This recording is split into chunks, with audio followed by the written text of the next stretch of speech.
फजलुर रहमान का चेहरा उड़ा नहीं, हवाइयाँ उड़ी हुई हैं। वो तो कहते थे कि उनकी कितनी सीटें हैं, 12-13 सीटें हैं, और ये 12-13 के उनको भी इस्तीफे नहीं मिलने। और फजलुर रहमान साहब की सियासत फिर उलट हो गई है, उनके सितारे गर्दिश में हैं, वो काबिल एहतराम है, वो आलिम दीन है, लेकिन इस्लाम और इस्लामाबाद का फ़र्क उनको मलूज़ ख़ातर रखना चाहिए।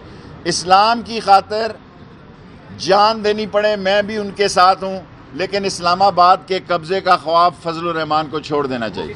बिलावल मेरे मशवरे पे अमल नहीं कर रहा, समझदार आदमी है, उसने अच्छा खेला है, और मैं समझता हूँ उसने जो बिलावल भुट्टो की चाबी, जेब की घड़ी और हाथ की छड़ी जो है आसफ जरदारी है, आसफ जरदारी ने अच्छी ताश खेली है, और मुझे शक है, यकीन नहीं है कि अपने लिए वो बेहतर रास्ते बनाने जा रहा है, और नून लीग बदनसीबी से गलत, गैर दानिशमंदाना और गैर पार्लिमानी ज़बान इस्तेमाल करके उन्होंने अपने लिए ख़ुद मसाइल को जन्म दिया। करने नहीं जा रही, उसने रात फैसला कर लिया है कि वो इलेक्शन में हिस्सा लेगी।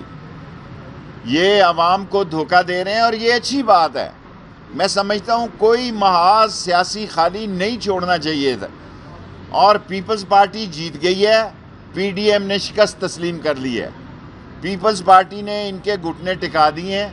और जब मैं ये कहता था कि ये इलेक्शन में हिस्सा लेंगे, आप लोग कहते थे शायद मैं सियासत कर रहा हूँ। जब मैं ये कहता था कि सेनेट के हिस्से में इलेक्शन लेंगे, आप कहते थे कि शायद मैं से इनके सारे वीज जो रेजिग्नेशन है, वो उसको क्या कहते हैं जो लॉक में होता है,